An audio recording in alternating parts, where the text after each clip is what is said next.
How about them tops, son? All day, SEC boys. SEC, they supposed to be SEC. Crazy all day, baby. You're listening to the Red Out Podcast.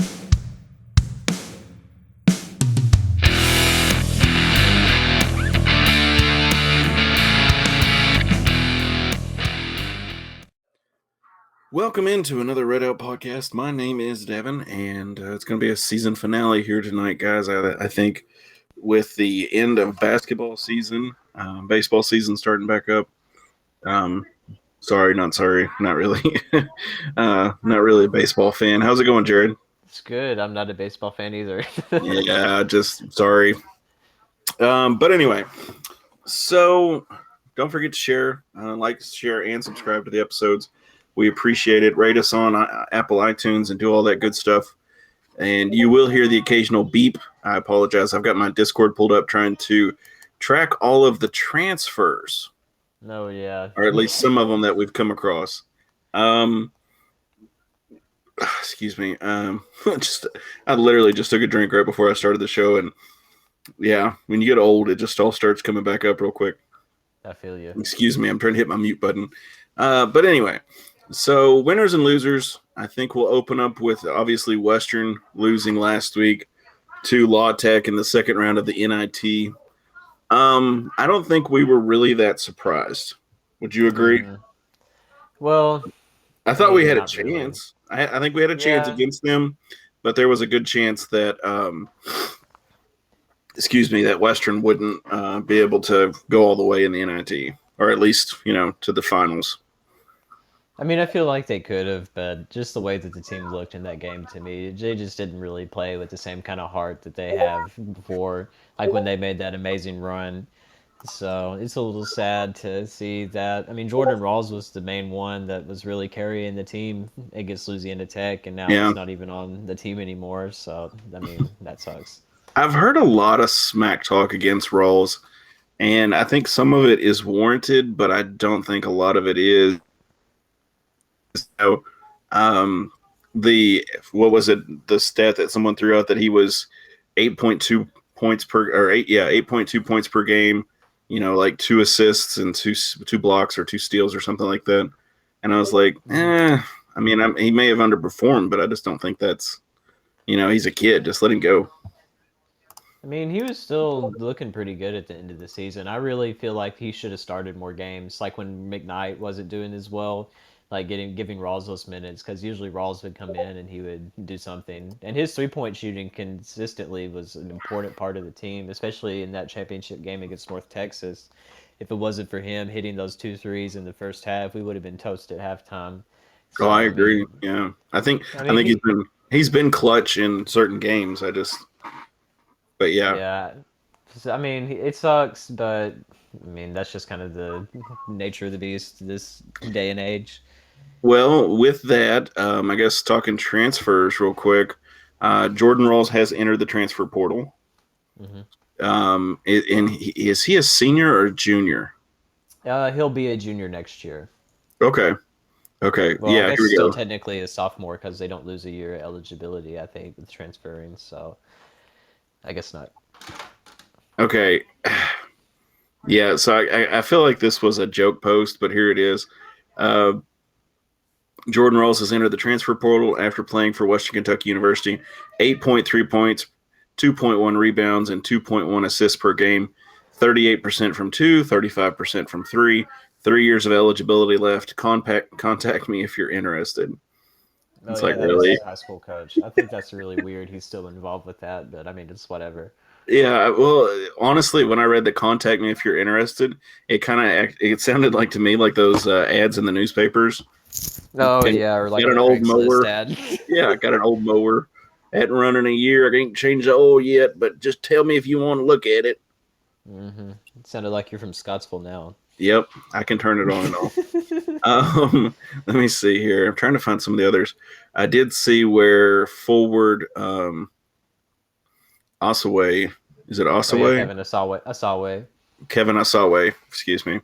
He's entered the transfer portal. So that's 2. for Yeah, I mean, I feel basketball. like he could have been good if he stayed, but I still think he would have been a second rotation guy. I mean, he had like a lot of good size and abilities. He just never really got to play much. And I mean, he had some games where he contributed a lot, but I mean, he only played maybe 6, 7 minutes a game, so it's not like it's a huge loss. No, but I mean, those guys I think are expecting a lot more playing time to help their Yeah. because I mean, don't get me wrong, I think a lot of these guys are looking to play in the league. You Hmm. know, no matter what's going on, their goal is to play in the league. Um, so if they're not getting the playing time, obviously they're not getting the looks from scouts, and they're not going to be making any money in the future as far as that goes. So I agree. Hmm. Mr. Hilltopper's requesting Matt. I agree. I would love to get Matt back on the show, and we have talked. And he actually sent me a text. It is slightly explicit, so I will I give you could the believe warning. that. Well, that's a bunch of bullshit. That's Matt. Okay. Oh gosh. Yeah, because he asked me what time the show was, and I told him, so he gave me that. But yes, I would love to get Matt on the show because I'd love to hear his thoughts on some of this. But I do have a snippet of some talk before we talk about Western. Well, there's one more The player game. that's technically two more players that have transferred. Still, we need to talk about. Yes, I was gonna. You go ahead and I'll let you cover the one because I haven't found it scrolling through the Discord yet. Yeah. So the other one that was kind of surprising was Kenny Cooper. Is that he's going to be transferring, so he'll be coming back for another year. I mean, he is a redshirt senior, so he'll be a sixth-year guy with whatever university he decides to go to. Which I mean, he was definitely underwhelming. Is Yeah. because See, he still got screwed over though when he came here. Like the way that Lipscomb did him, they did him dirty. I feel like if Yes. he was immediately eligible when he transferred here and was on that team when we were struggling to have a point guard before Bearden was eligible with his Mm-hmm. academics or whatever it was he was struggling with. If he was on that team, I feel like we could have gotten for sure a championship with that team, like a conference title. We definitely would have been better had him been able to immediately come in and play and be able to fill a void and be the guy. But I mean, just with the way it I is this agree. year, I mean, all these younger Completely agree with that. guys, yeah, with all these younger guys like McKnight and Rawls, I mean, I think that's better for our future. But I mean, it's whatever. Also, not a huge loss. He didn't really average a lot of points or anything, so No, but that's another one. well, I think the frustrating thing for me with Cooper is you protested up in Indianapolis for so I long did. trying to get him I freed, did. but I shook my fist at them and I said "Free Kenny Cooper" at a very loud tone when I was at their headquarters during all of that.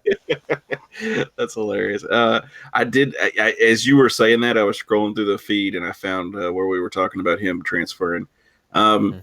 and I mean this one is not really surprising and it's not really basketball related, but Tyrell Pigram is going to be entering the transfer portal. Yeah, I think that's the best for him and also Western as well. I mean, I agree. also another person that I think kind of got screwed over with him coming in a COVID year, no spring ball, no spring practices, not being able to work on everything a lot earlier than normal. I'm not sure if he was able to do spring ball, if he would have been better than what happened this year.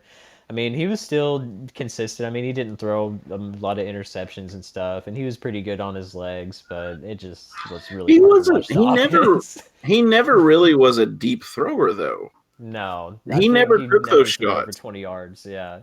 I mean, it's Um, Bailey Zapp's job to lose this year, and he's probably not going to lose it. He's going to be the closest thing we've had to Brandon Dowdy since Brandon Dowdy left, in my opinion. I'm honestly excited for the little like nicknames or something people are going to come up with for Zap. Yeah. Is it just going to be Zap, or like when we score a touchdown, is it going to be like Zap, or like Maybe. I don't know. I'm excited for the fall. There's even a spring game next month, which is going Yes, to be great. I'm really yes, excited for that. we may come in and do a update episode depending on scheduling and everything, and we will be talking about some exciting stuff coming maybe over the summer, hopefully, if And we see if we can can get work it. Matt on too. Excuse me. But yeah, Tyrell Pigram threw 1,600 yards this year, 9 touchdowns, 2 interceptions, which isn't that bad on paper. It's just because he never threw it that much. He never threw it deep either. Yeah. I would love to see like rushing to passing yards. Let me see if I can pull that up real quick. But yeah, he's entering the transfer portal. Let's start with the basketball guys. Where do you think we'll start with Rawls. Where do you think Rawls is going to end up as far as just kind of a generic guess? Is it a lower mid-major? Is he going to go somewhere in the MAC? What are you thinking? Honestly, I feel like he could have Power 5 potential. Maybe not like your blue blood Power 5 potential, but he was still a 4-star recruit coming out of high school.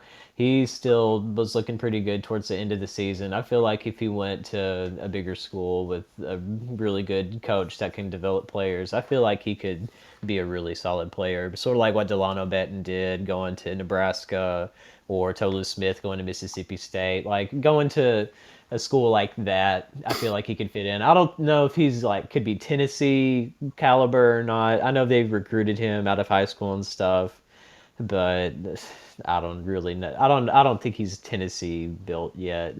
But I mean, maybe somewhere like Memphis. I mean, I feel like he could fit in with Penny Hardaway. Honestly, they're losing Damian Ball, which was another former Stansbury recruit that ended up going there. So now he's transferring. So I mean, it's possible he could end up at a Memphis caliber team. I mean, like a really good American level school, or maybe just kind of like a middle of the pack Power 5 school. Honestly. Well, I think what's going to hurt him is like what that coach posted with the 8.2 points per game. I don't know. If you still look at his good games, then they'll see a lot of things to work off of that, because he didn't play as many minutes as like McKnight and all of those guys did. So, I mean, once they see how he actually plays and that kind of stuff, I mean, it might help him a little bit. Well, see, my thought is I agree with you. What I would like to see for Jordan Rawls is a coach, like you said, that's a good developing coach that may see this as a diamond in the rough. Sorry, I was just reading some of the feed here.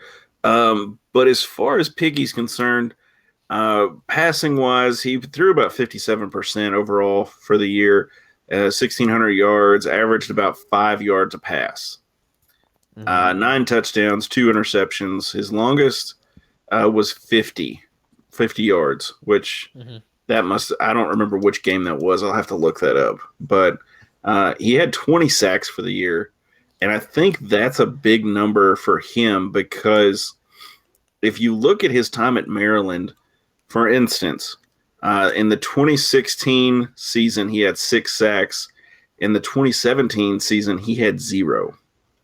Wow. Of course, that's kind of skewed, because in his freshman season, he was fairly active. 71 attempts, 322 yards there. But in his 2017 season, he only had 12 attempts for 175 yards.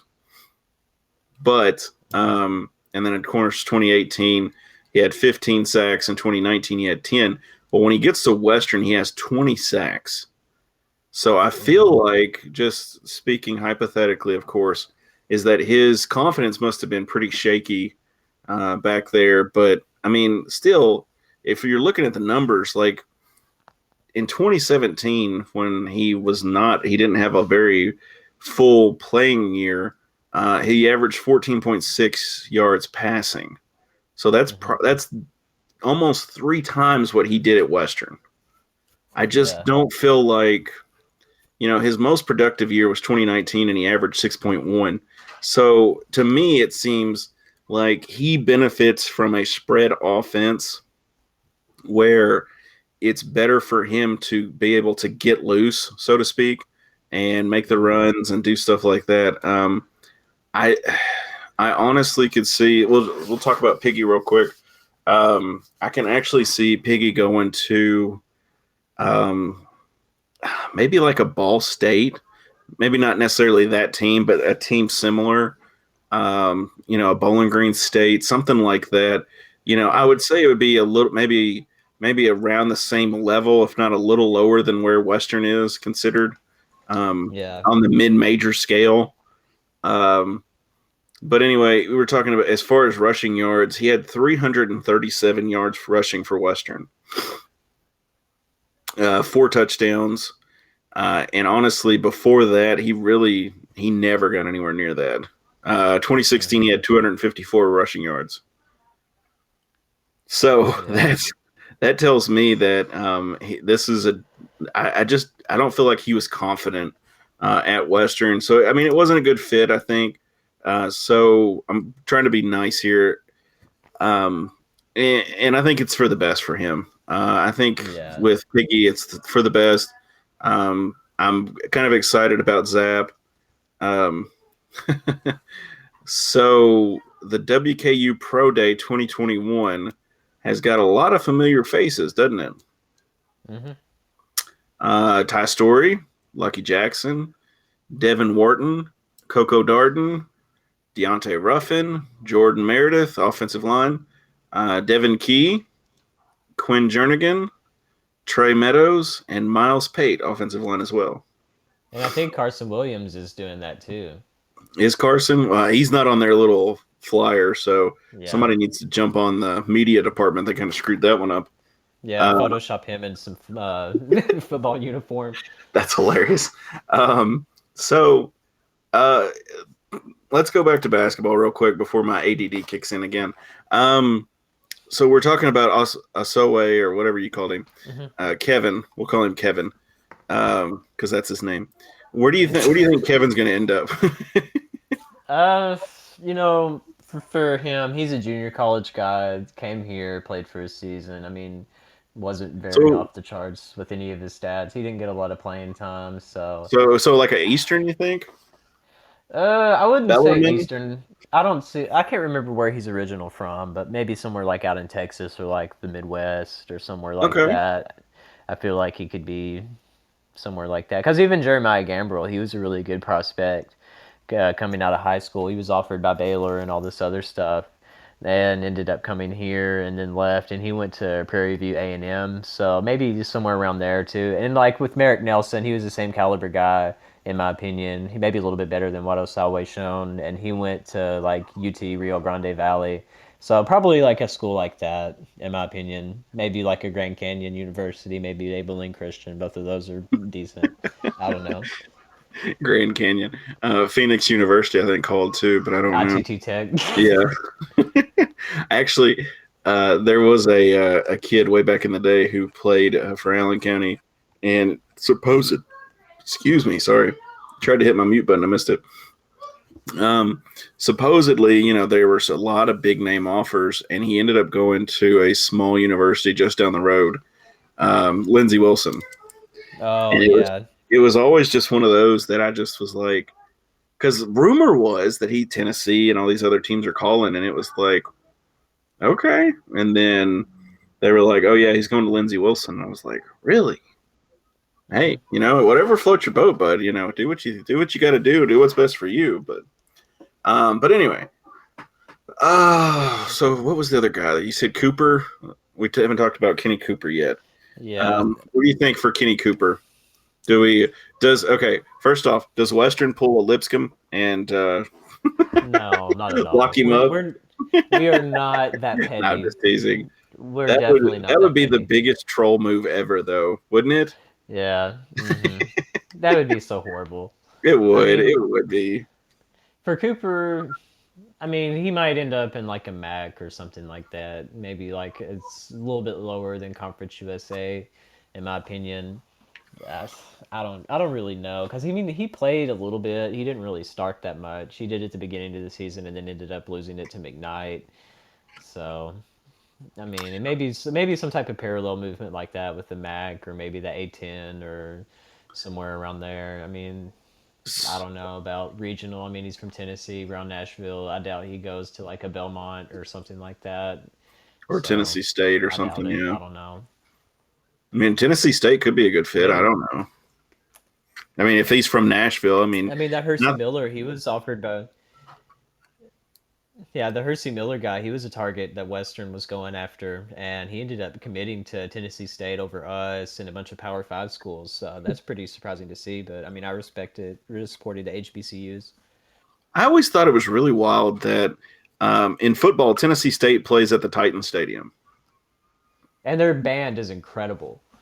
I bet. Of course, I haven't heard their band. We never really played Tennessee State, but Yeah, when I saw the Dolphins play the Titans in LT Smith Stadium back then in 2015, the Tennessee State marching band was the halftime show, and they were huge and they killed it. They were really good. so the Titans played the Dolphins at LT Yeah, and the Dolphins obliterated them too. at It was LT great. Smith Stadium. Oh God, sorry, LP. God, I know it's a L. It's an abbreviation thing. You know what I mean. Well, I was like, dude, are you dreaming this? Did you eat some No, shrooms before you came on? no. The name of the stadium before Nissan Stadium was LP. It wasn't the Shit, I don't even LP remember. something. I can't. Yeah, I yeah. don't Now even that you remember. say that, it just kind of you know when somebody says something and then you just kind of go blank. You're just like Yeah. yeah. That's how I am right now. But anyway, I'll like LP wake up. Field. It was LP Field. Duh. Here you go. Yeah, I'll wake up in the Sorry. middle of the night and just go LP Field and be like, oh, and then Yeah. we're like, what's going on? Man, Um, I still remember when Bridgestone was the Gaylord Entertainment Center, so all of that is all jumbled into my mind, plus Western on top of that. So, so we have one more player, I guess technically we need to talk about is Carson Williams. hmm And you were joking about him being on the pro day thing, but is there a chance that he's going to be able to slip over and actually go pro, kind of like Fant or some of those, or who I was it? mean, Lance? I don't remember. he has the build for it. He definitely does. He's like 6'5", 240-ish. So, I mean, that's good size for maybe an offensive lineman, maybe a tight end. I mean, I can't remember how quick he really was running at Western. I don't know if he's not like a Tyler Higbee type fast, because Higbee was just like a huge wide receiver that got Oh converted yeah, into tight end and bulked up and now is in the NFL. yeah. With him, he may either try to bulk up, sort of like what Fant did, and become a lineman, or I don't see him being on the defensive side of the ball. I see him more as like either offensive lineman or tight end. I could really see him doing that, but I mean, it's possible.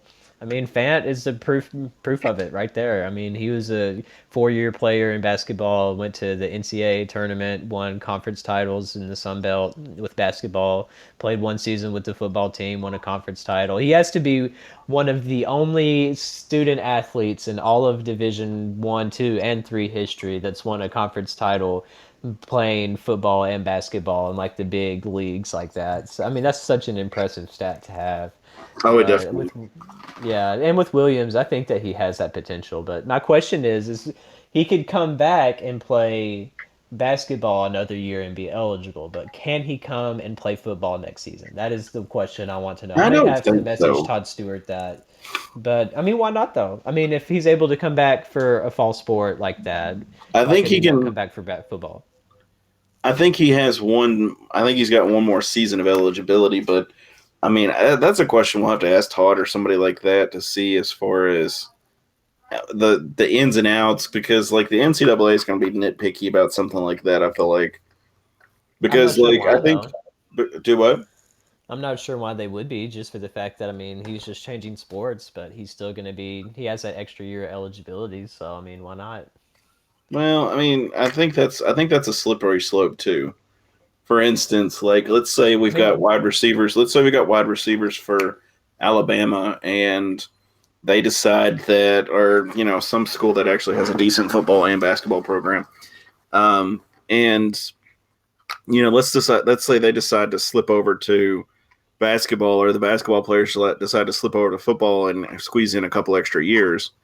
I I don't know. but the You thing know, is no one tries doing that. I mean, this is a rare thing that happens. This isn't something that's very common in most schools, even in Conference USA level. I mean, this isn't something that's very popular to do. I mean, it's just kind of been our thing recently with having like one of our star forwards decide to try to play football. I mean, even Justin Johnson delved into it a little bit. But with the way the roster turned out in basketball, he had to come back to the team, or else they would have been completely screwed over. Yeah. But I still think it's possible. I'm going to have to message someone within the athletic department and hopefully find an answer. I will say, there are. All right, let's just kind of look at some of these guys real quick. Ty Story's NFL prospects. What do you think? Do you think he's got a shot? Does he have a good percentage shot of going pro? He was still a great line of scrimmage guy. Like, he was incredible being able to just control the offense, control the line of scrimmage and the time of possession. Like, that was his strong suits. I mean, he wasn't a big throw it deep kind of guy either, but he was absolute money making those like 10-yard passes, 15-yard passes, those kind of plays. I mean, he was really consistent, really accurate with all of that. And I mean, he still ran the ball too. So, I mean, he's pretty athletic. I mean, I, I don't know, but I think maybe he's got a shot with like an XFL league or what was it? Extreme is what's coming to Louisville, or even an NFL practice team. I think he has a shot at something like that. potentially. He's an accurate quarterback. Maybe not the fastest in the world. He's not a good scrambling quarterback, but I think he's got a shot at something like that.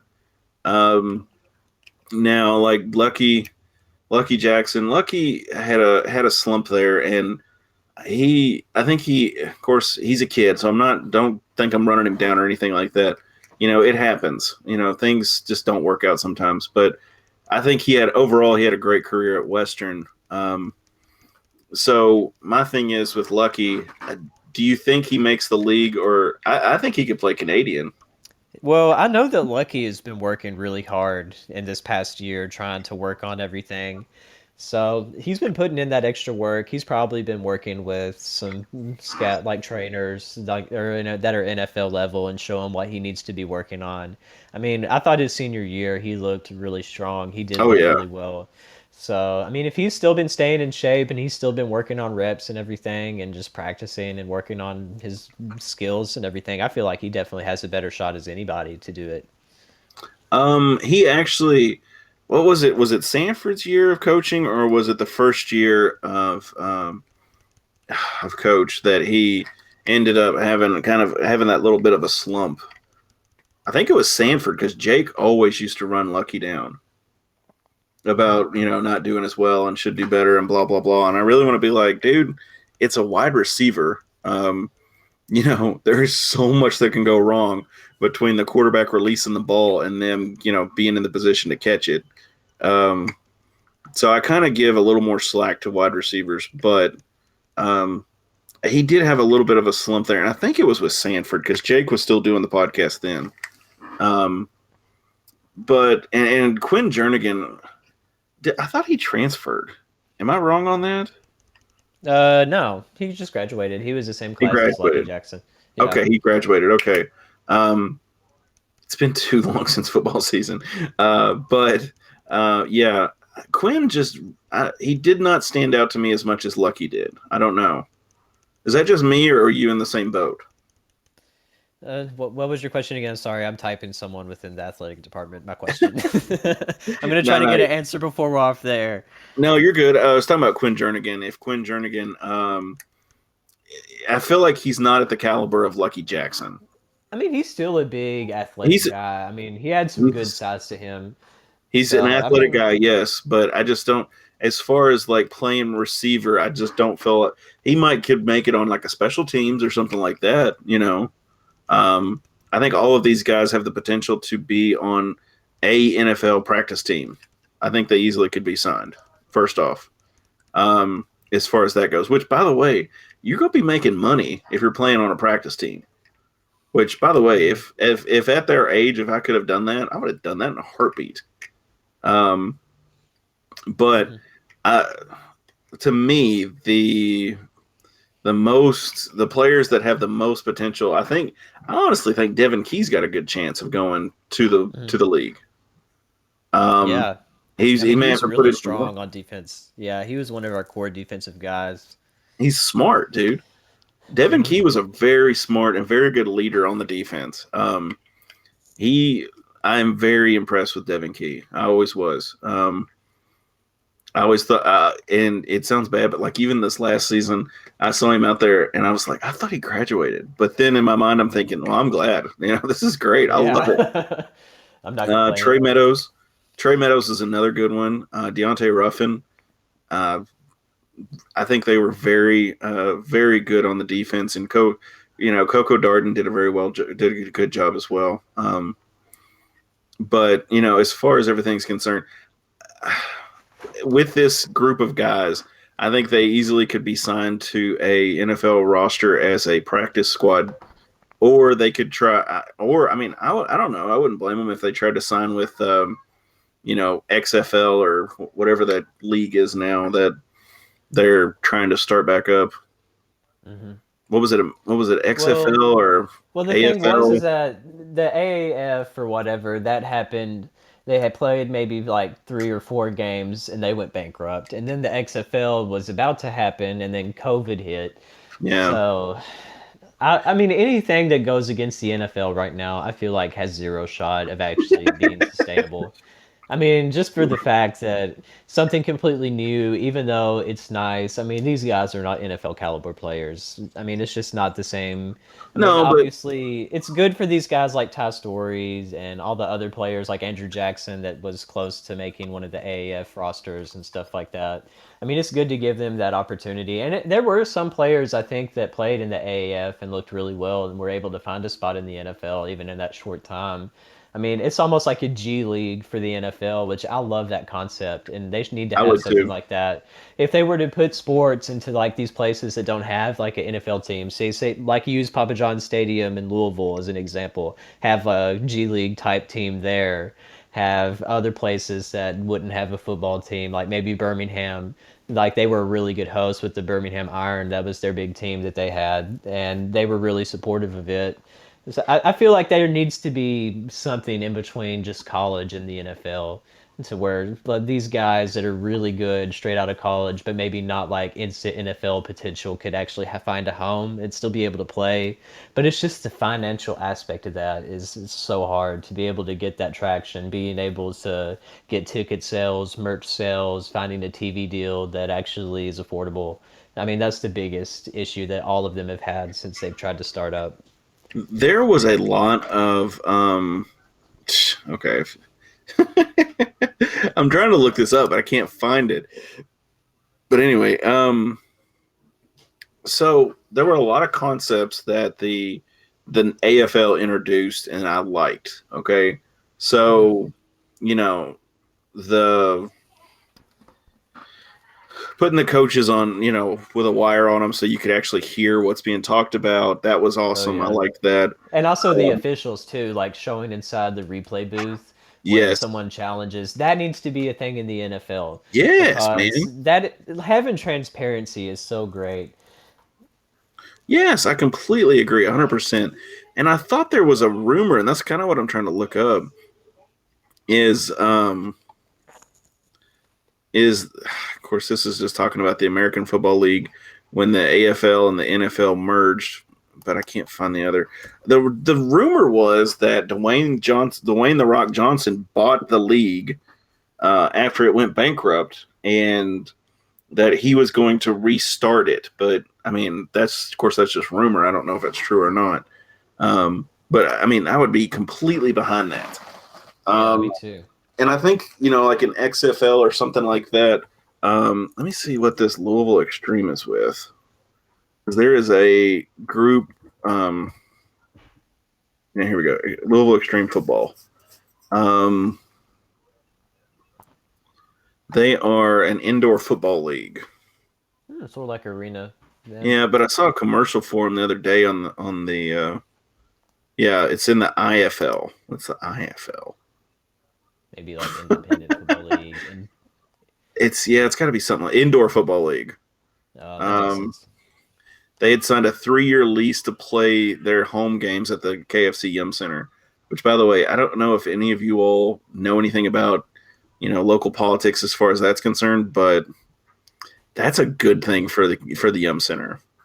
when Rick Pitino and those guys were kind of making it a monopoly for Louisville to be the only ones to play there, the city was losing a lot of money. And I get, wanting the school to be there and yada, yada, yada, but like just make them a priority because, there's so many times that like the NBA has wanted to come to Louisville because I think we're like number 2. I say we because I'm within 40 miles of Louisville, but we're like number 2 as far as getting an NBA team. And the reason that a lot of those got scratched was because of Rick Pitino and Jurich and all that big mess. But anyway, but Louisville Extreme football, honestly, like I feel like some of these guys could play there. That's definitely a possibility. Hey, if you're getting paid to play football, it's a win in my book. Yeah. Mr. Hilltopper says Louisville got hosed.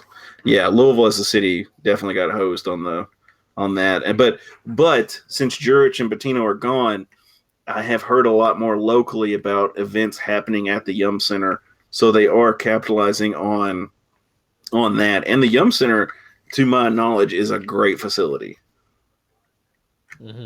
Oh, yeah. I have something really random, but you'll appreciate this. Yes, I love random. Here's our stupid tweet of the week, and this comes from Big Blue Express. They cover UK sports. I literally just saw this. They said they've been seeing rumors about Charles Bassey or Greg Brown being potential transfer targets for Kentucky, expecting both to go pro, so either option is unlikely. I'm just like, really? Why would Charles do that? Exactly. That makes That's so no stupid. sense. He's going to go pro more than likely. If he comes back for a 4th year, I will be absolutely astonished and not complain at all because, him and Sharp in the same front court, that would be beautiful. But I think that's hilarious that Kentucky people are actually stooping that low to try to do that. I think Kentucky people are reaching because they need some hope in Lexington because it's got to be depressing over there. But as far as the pro day guys are concerned, I wish you the best of luck. I hope you end up playing somewhere and you're making money playing football.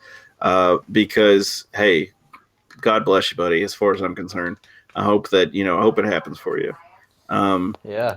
Because there was I had when I was in high school, I had a football coach. I went to a football camp over in Eastern Kentucky around Ashland. And they set us all down, and they were like, they said, of course, there's millions. I don't even know how many thousands of high schools there are across the country. But anyway, less than 1% of high school players make it to the pros. Yeah. And out of that 1%, of course, there's over 130 D1 schools or so, but not that many football programs. But anyway, less than 1% of them make it onto an NFL roster. Yeah. That's so, crazy. you're looking at, like 0.1% of players that are going to make it. But, Western has had players in the past to make it to the pros. So I definitely can see that, happening. And I wish them all the best. So do we really need to talk about the La Tech game? Do we really want to just let me talk stats and then we'll just say we lost? We are technically obligated to speak of it, unfortunately. Okay. I will gladly do some stats real quick. La Tech shot 47% from the field. We shot 34. They shot 61% from 3-point land. We shot 30%. Turnover-wise, they had more. They had 12. We had 8. And rebounds, they had 37. We had 40. So we still beat them in the rebound department, but we just couldn't shoot. Basically, the entire second half, La Tech was winning the game. The closest we came was a 45-43 with 14:57 to go in the second. So that's the closest we came. They basically came out at half and just dominated. What did you think about the game? Of course, it was old man Devin, and I didn't stay up to watch it. So, yeah, it was a very late game, first of all. And second of all, it was just rough. I feel like we never really had that spark that we had played with at times this year. I don't know if they had just kind of given up on playing in the NIT or what, but I mean, La Tech was making all these threes that they needed to. I mean, surprise, a team that we played was having a career day in 3-point shooting. Go figure. It's like we don't have a 3-point defense to save our lives at all, which I still wish that would be addressed, but I mean, that's how Stansberry has been since he's been here, and I doubt that'll change next season. So it's whatever. But yeah, I mean, they were lighting us up from three. And that Kenneth Lofton Jr., I mean, he's a great freshman guy. He was conference freshman of the year this year. He's going to be a force if he sticks around at La Tech. I kind of hope he goes somewhere else just because he's going to make us miserable if he stays for 4 years there.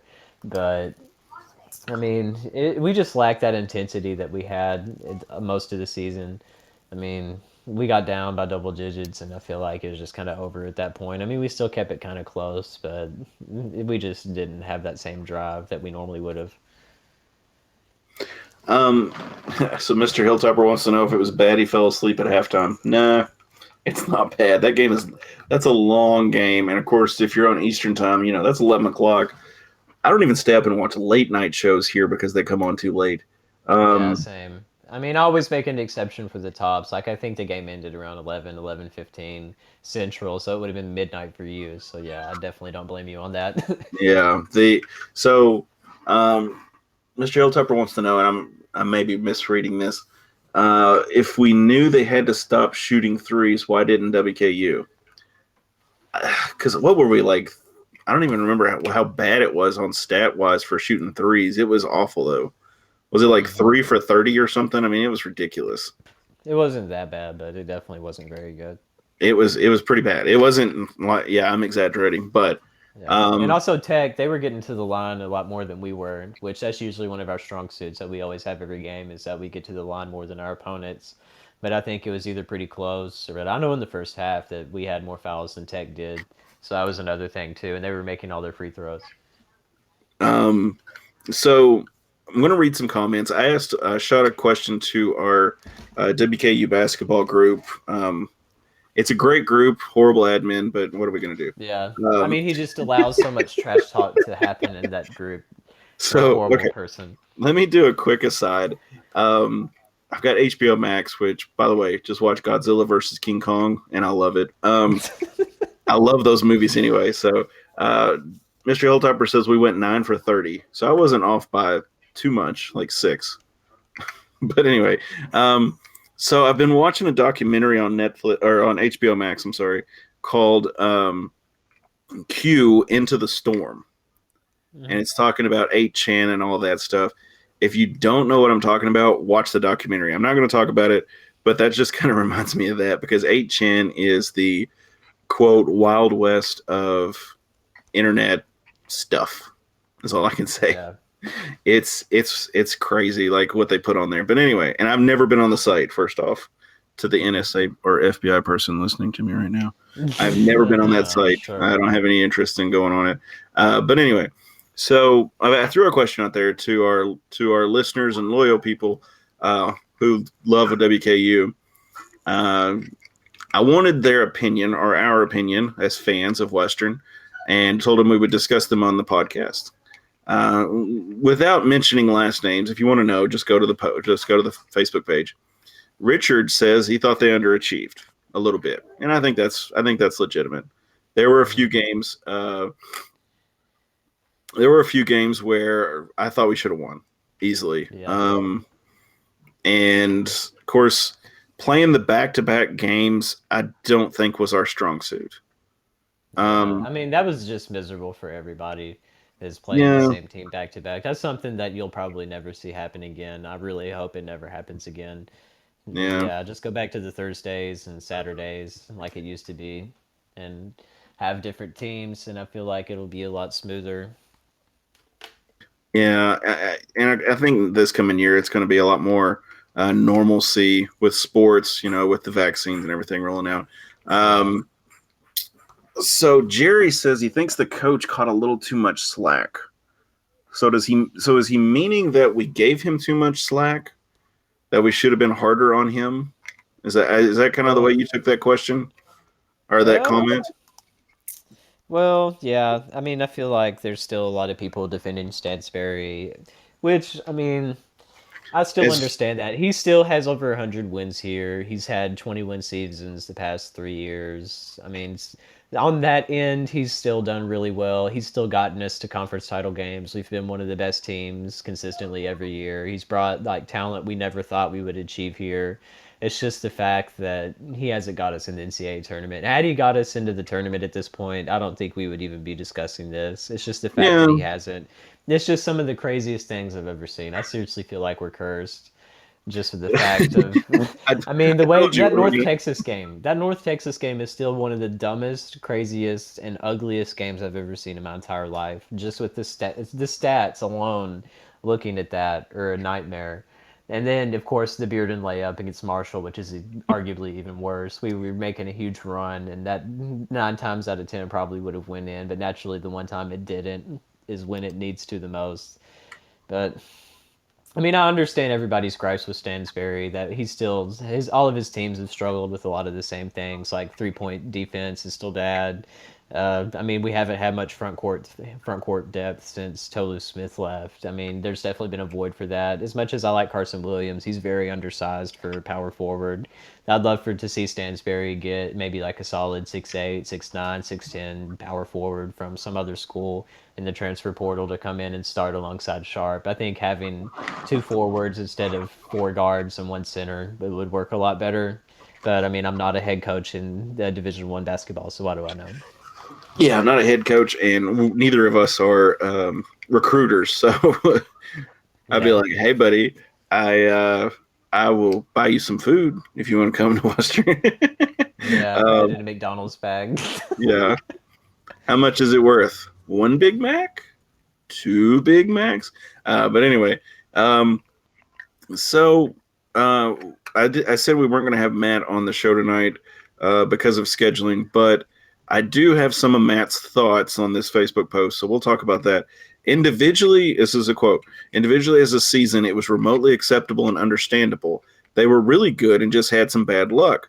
Big picture, this is Rick Stansbury. It is what it is. We will be forever frustrated, and we might have some glory every few years, but we'll never achieve anything incredibly unexpected. I'm not sure what should be done, but it's beyond time to accomplish something significant besides recruiting. That's true. I feel It is a that. very true statement. I think that basically sums up our thoughts on Rick Stansbury overall for the season and since we've been doing the podcast.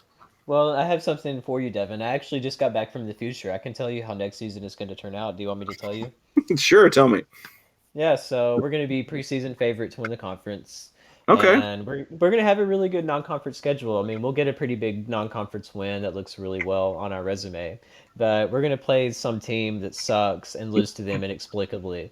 But I mean, other than that, I mean that kills our at-large chance. But I mean, we still have a really good schedule compared to other CUSA schools. I mean, we'll get to conference play, and we'll look pretty good. We'll have some good wins, but we might lose a game to some team that we don't need to. I don't know what happens, and then we'll be sitting at about a 2 or maybe even a 1 seed going into the conference tournament, and we'll get all the way to the conference title game, but we won't win it, and then we'll either be in the NIT or not do anything and be disappointed.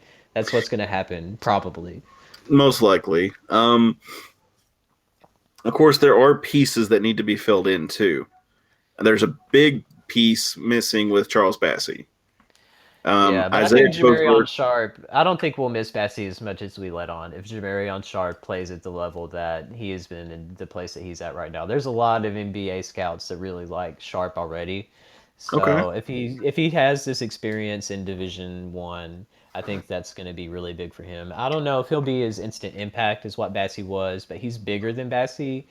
And I mean, he's got a decent shot too. Like I saw footage the other day of him draining a 3 in one of his games. So that's very, very interesting. I'd love for us to have like a Joel Embiid type player. Yeah, I agree. Yeah, not in my house. I love that commercial. But anyway, That so wasn't Joel Embiid, but it's okay. what was that guy's name then? That was Dikembe Mutombo. Oh, you're right. I'm sorry. You need to watch the NBA, Devin. Come on, pick a I team. Pick the know. Pacers. I know. I gotta. Like I said, once Charles goes to the league, here we go. Okay. That's a fifth floor problem. Not in my house. Love that guy. I love that commercial. But anyway, yes, I need to pick a team, and I'm waiting for Charles to go to a team before I pick one. But anyway, some more comments here. I'm just going to kind of skim through some of these. So John says, I thought with everything going on, we had a good season. We won over 20 games. We belonged in the NCAA tournament that is on the selection committee. Not so fast, buddy. We had to beat North Texas before we could advance to the selection committee skipping over us, in my opinion. If we'd have won straight out, we were conference champions regular season, but we've got to win that tournament before you can pass the blame to the selection committee. What do you think? Yeah, I mean, we never should have lost to Charlotte. That was probably the big inexplicable loss that we had this year. That was completely unacceptable if you look at the talent this team has and what Charlotte accomplished as well. They lost to a Division II team shortly after they beat us. Yeah. So, yeah, that's what killed that. I mean, you have to win Conference USA if you want to get in the tournament. I mean, the way North Texas played is that they showed up, they beat Purdue in the tournament. That helps us so much, not only just financially bringing in over $1 million to the conference, but just keeping Conference USA as a national, hey, this team will win if they get an NCAA tournament kind of perception. I mean, I would love for Conference USA to be a two-big league again like it was 10 years ago when it was a lot better than it is now. But it's just, we have to have so many good teams in our conference if we would have to have some really consistently good teams that are in CUSA if we were to be a multi-bid league. I mean, that's the only way it's going to work. And with the way that so many players have already jumped ship, like the Javion Hamlet for North Texas, he's going pro. Malik Curry from Old Dominion is transferring. I think UAB, they've already lost a bunch of players to transfer. So, I mean, the rest of the conference, I'm not sure what it's going to look like when we start. I mean, they're going to be losing people to the transfer portal, probably worse than we are. So, we're all going to be in kind of a weird spot, but with all this free, open, basically free agency in college with the transfer portal this year. So, I'm not sure. We'll see. I'm going to summarize what Ann said here. She basically says that, if, it would have been a lot better if people had gone to a lot of the games. But, understandably with COVID, you couldn't go to a lot of the games. But and we can't really use that as an excuse either because other teams were obviously in the same boat. But, what I'm hitting at, what her basic point is that she went to all 13 games. Well, she says we, so I'm assuming her and a spouse or something went to all 13 games. And it was a completely different atmosphere, lacking the much-needed fan noise and enthusiasm, and I can see that. Yeah. That turns the game from an exciting experience, I'm sure, for the players into, almost feeling like a scrimmage. Does that make sense? Yeah, I mean, it's almost like an open practice. We had less people in Diddle, for our best capacity this season. We would have had more people at Hilltopper Hysteria in a normal year than our best attended game in the regular season this year. That just kind of puts it into comparison of how crazy this year has been. Yeah, and I think Ashley kind of hits the nail on the head. I'm not going to get to everybody's comments because there are several, and we do appreciate your feedback. Ashley says she didn't appreciate playing teams back-to-back, which is basically what we've been preaching all year. And not playing everyone in the conference, understandable due to COVID. But secondly, we needed a plan B and C. Teams rather quickly figured out triple team Bassi and Voila, we win. We were way too talented to not win the conference and make noise in the NCAA. Yeah, I mean, I think we could have at least made it to the 32, I think, if we'd have made it into the tournament. But, COVID throws a wrench into that, and back-to-back skate plays and stuff like that. But for the most part, it seems that everybody seems to think this team underachieved, and that's understandable. There was a lot of expectation going into this season. They did win the regular season Conference USA tournament, and it's kind of like what Ross was saying the other week. that Conference USA is such a much more competitive arena than, the Sun Belt was. And that's, the higher we get in, you don't think so? Well, I mean, if you think about it, Conference USA is basically Sunbelt 8 years ago. I mean, we're in it. 2.0. Both of the Florida schools are in it. MTSU is in it.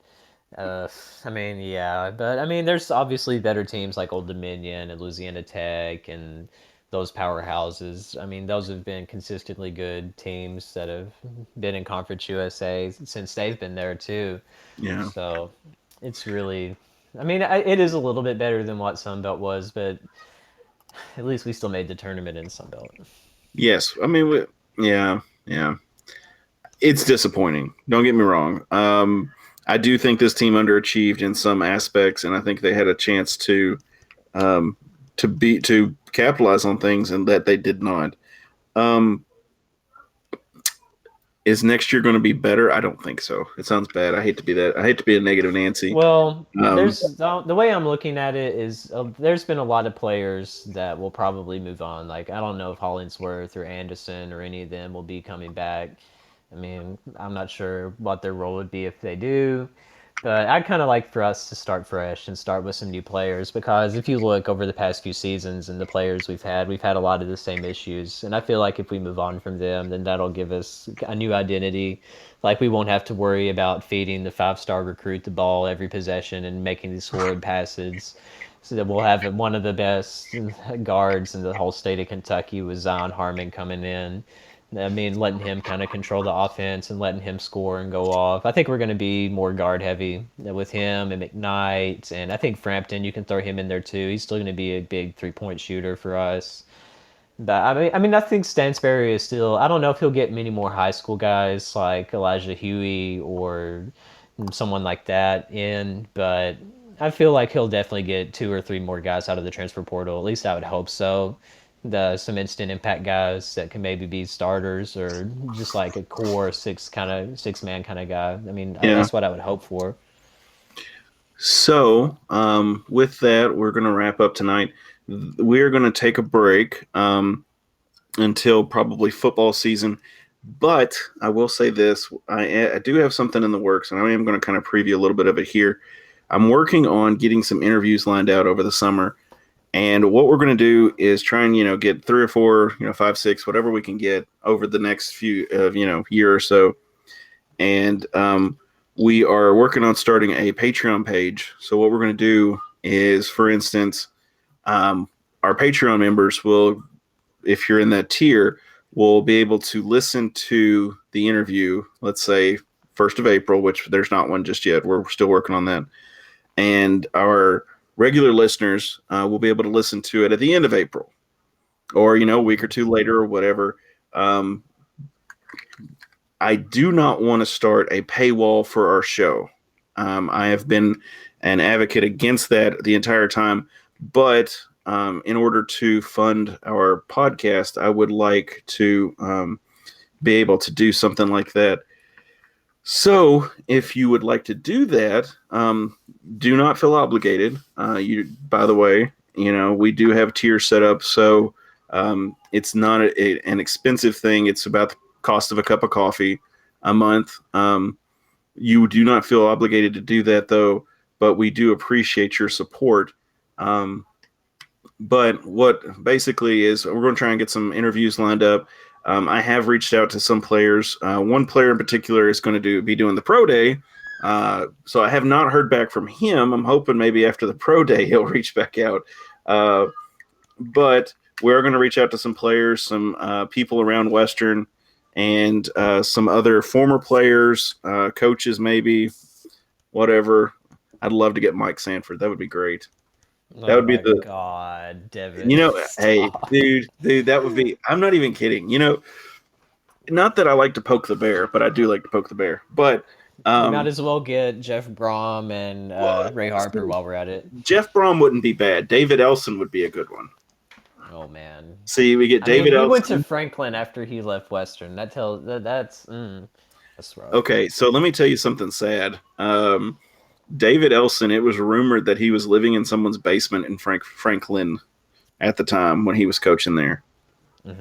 which is so sad to me, but I digress. There you go. Yeah. I said it for one of my episode. But like with Sanford, I would love to get his perspective on things, not to rub salt in the wound, so to speak, but like, what did he think? Did he think that the next year things would be different? I mean, I would love to get his opinion on that. I would love to. Valid, but good luck. It would not go over well. I think we'd have to wait, to year 5 or 6 after leaving Western or being forced out of Western before something like that can be appreciated, I guess. Or able to talk about, I guess, would be a good way to put that. And I mean, honestly, I'd love to have Willie Taggart on the show. I don't think that would happen either, but just let him clarify, hey, when we had that meeting at 6 and I got on the plane at 7 to go to Tampa or wherever, that was that was what was up. But I digress again, too. But we will still get some good interviews, so it's worth checking out. Yes. Once we get the Patreon set up, I'm really looking forward to it. Yes, we will be. That's what's coming this next month. I'm working on getting the Patreon finished, ironed out, get all the kinks worked out of it, and then hopefully start rolling out some interviews come May. But we will be back. Listen in over the summer. We'll have some interviews we're going to be posting, and hopefully, we will be back for football season. So, with that, I got to push the button. Yeah, it's the last one. It's the last one. It's the last one this season. As always, guys, go Tops. Go Tops.